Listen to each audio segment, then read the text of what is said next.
जय शिवराय. आज मी आहे जुन्नर तालुक्यातील नारायणगडच्या ट्रेकवर. हे मुक्काई माता मंदिर आणि इथून आपल्याला ट्रेकची सुरुवात करायची आहे. इथे गाडी लावून आता मी ह्या पायऱ्या चढून वरती जाणार आहे.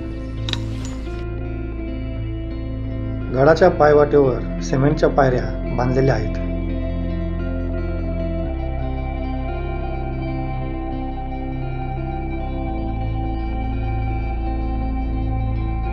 तिथे गडाची तटबंदी दिसते. इथपर्यंत तटबंदी आहे.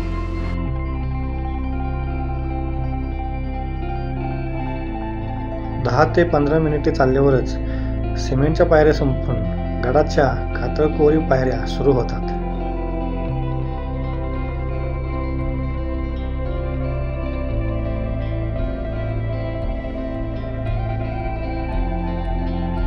येथून 5 मिनिटात आपला गडावर प्रवेश होतो.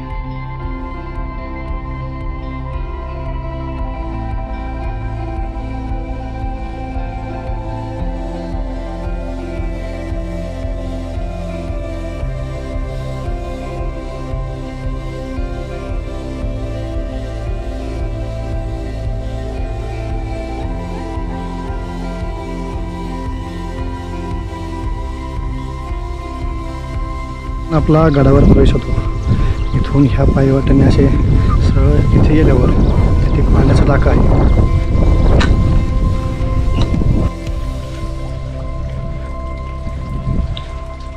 हे एक पाण्याचा टाका मोठं आणि ह्या बाजूने अशी तटबंदी आहे. आणि तिथून आपण गडावर आलतो. उजवीकडील टाकं बघून मी पुन्हा गडाच्या मुख्य पायवाटेवर आलोय. खाली जो दिसतोय हा गडाच्या तटबंदीचा एक भाग आहे. आणि फक्त 20 ते 25 मिनिटे चालल्यावरच आपला गडावर प्रवेश होतो. गड हा डावीकडे आणि उजवीकडे दोन्हीकडे पसरलेला आहे लांबपर्यंत. तिथून आपला गडावर प्रवेश झाल्यानंतर पहिलं डावीकडे गेल्यास तिथे काही वाड्यांचे अवशेष, पाण्याचा टाका आहे. तसेच ह्या बाजूने तसं सरळ पुढे गेल्यावर तिथे हस्तमाता देवीचं मंदिर आहे. आणि ही उजवीकडची टेकडी जर बघायची असेल तर असं सरळ गेलं तर पहिले काही वाड्यांचे अवशेष, पुढे गेल्यावर एक टाकं, त्याच्या पुढे अजून एक टाकं ज्याच्यावर शिलालेख आहे, त्यालाच नारायण टाके म्हणतात. पुढे गेल्यावर गडाच्या त्या बाजूला बुरुज आहे आणि ते नारायण टाकाच्या पुढं एक चोर दरवाजा आहे. तो सापडणं थोडंसं अवघड आहे. पहिलं आपण डाव्या बाजूला ह्या दिशेने जाऊन तिकडचा सगळा परिसर बघू आणि मग ह्या बाजूला जाऊ.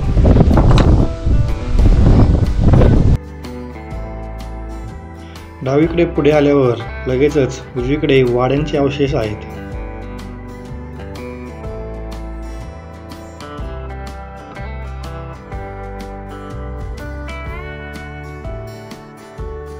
हे वाड्यांचे अवशेष आहे. त्याच्या बाजूलाच येथे पाण्याचा टाका आहे. ह्या पायवाट्याला सरळ गेल्यावर आपण त्या हस्तमाता मंदिरापर्यंत जाऊ शकतो. पहिले आपण वाड्यांचे अवशेष बघू.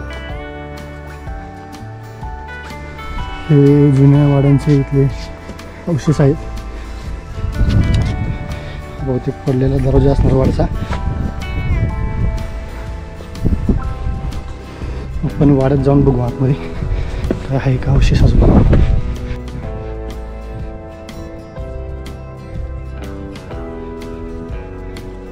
असा हा वाडा आहे.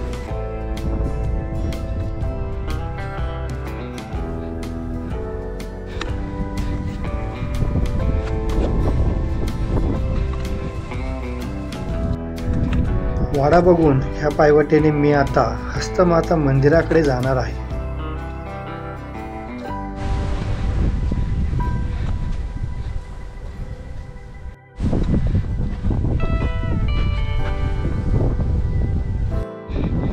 ह्या खालच्या पायवाटेने आल्यास लगेच समोर देवीचं मंदिर आहे. ही जी वरची पायवाटी ती त्या राजवाड्याच्या पासून वरती ती. आणि इथे पोचल्यावर किल्ल्याचा जो डावीकडचा भाग आहे तो पूर्णपणे पाहून होतो.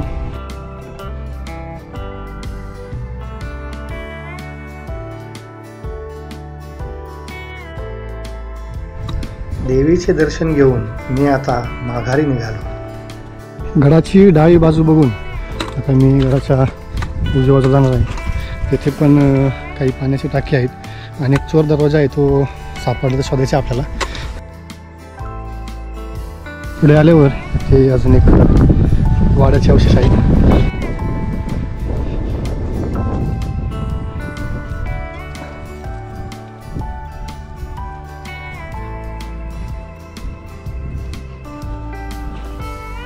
मी उजव्या बाजूच्या टेकडीच्या डाव्या बाजूने पुढे जात आहे.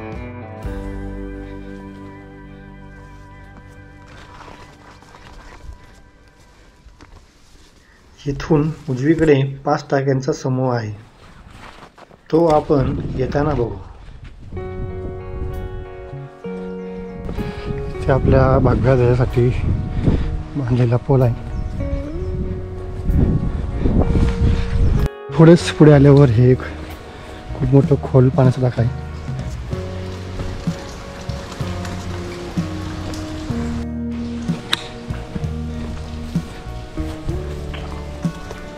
आता आपण पुढे जाऊ. पुढे अजून एक पाण्याचा टाका आहे आणि त्याच्यावर शिलालेख खोदलेला आहे, तो आपल्याला बघायचा आहे. त्या टाक्याच्या पुढील पायवाटेने चालतंय. खाली बघा, खाली खोदलेले आणि तिकडे आपल्या उजवा झाला आहे. तिथून पुढे जाऊन आता आपल्याला ते टाकं भेटेल. तिथून पुढे एक बुरुज पण आहे आणि टाक्याच्याच पुढंच कुठेतरी तो चोर दरवाजा आहे, तो शोधणारा अवघड आहे. पुढे तो टाका दिसतो.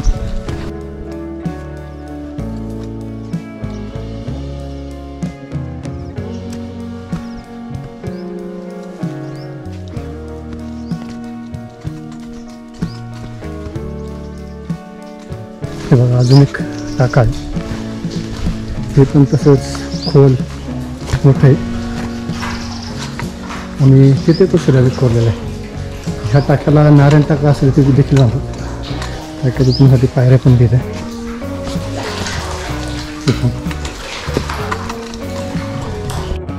नारायण टाका बघून आता आपण पुढील त्या बुरुजाकडे जाऊ. आणि चोर दरवाजा सापडून अवघड आहे, तरी बघू आपण एखादी पायवाट सापडली तर बरं होईल.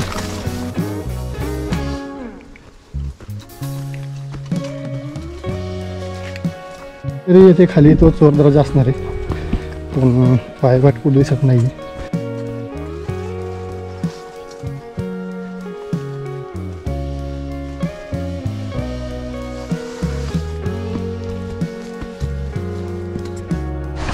माता मंदिरात बरेचसे भाविक होते, पण गडाच्या ह्या बाजूला कोणीच नाही आहे.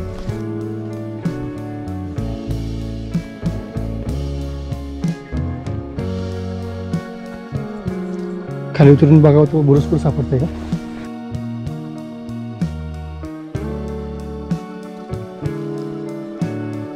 हा तो बुरुज, ह्या बाजूला शेवटचा बुरुज आहे, पर्यंत मी पोहोचलो.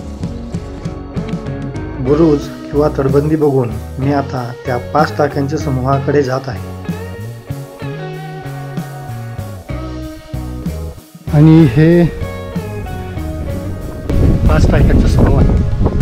ह्या बाजूला आपण जाताना तसं ह्या टेकडीचा पलीकडून गेलो, त्या बुरुजाकडे गेलो आपण आणि येताना मधून आलो. इथे ही पाण्याची टाकी 5. आता इथून जाऊन आपण जिथून गडात प्रवेश केला तिथे जाऊ आणि अशा पद्धतीने हा गडावरचा आपला प्रवास थांबतो.